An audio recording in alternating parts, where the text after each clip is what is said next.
Hello, my name is Kyle Carter. Today I'll be talking about the electric circuit kit that was provided by my university earlier in the school year. The reason that we have a circuit is so that we can provide a path for our electrons to flow through. In this case, electrons flow through our wire to our 1.5 volt battery. Then the energy goes to the switch. When the electrons pass through each fulfillment, it gets hot and it produces light. Wire cutters are used to strip rubber from the conductors. A conductor is a metal wire that allows energy to pass through the wire from the source.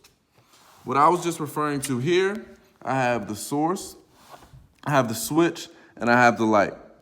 What I was just referring to is a series circuit. A series circuit would have one source, one light, and one switch. And what I have here is a parallel circuit. I have two wires going to each of the two light sources. Two of the light sources wires going to the switch. And then I have a wire going from each battery. In order to have a circuit, the circuit has to be closed in order for it to work. A light bulb has resistance. And once it gets through the bulb, it reaches a switch and it creates a new period.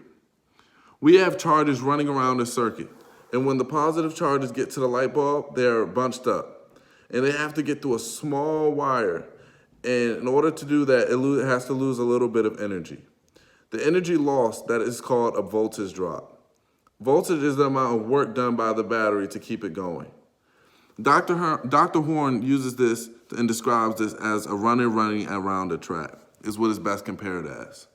He says this because the runner will pick up speed at the switch. They go around the battery, and then they have to jump over the hurdle right here. When you jump over a hurdle, you lose a little bit of energy. You pick it back up, go around the switch, and then you go back to the cycle, jump over the hurdle, go around the battery.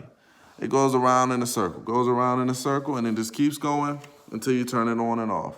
Turn it on. When I have both of the switches on, the light is going to be a little bit dimmer as opposed to when I have just one light source. And the reason for that is the charges are being split. A parallel circuit resembles that of which we have in our homes. The light sources that we have in our homes are most likely being used by a parallel circuit. The intensity of which the light dims is just slightly. Battery pushing out charges. When it reaches the post, they split. Some go to one branch and some go to the other. Everything that I just stated here is something that I learned. I wasn't very familiar with the test, and I very much appreciate Dr. Horn for explaining and going over each topic with us. And I much appreciate it, and I want to thank you for the end of this course. Thank you, sir.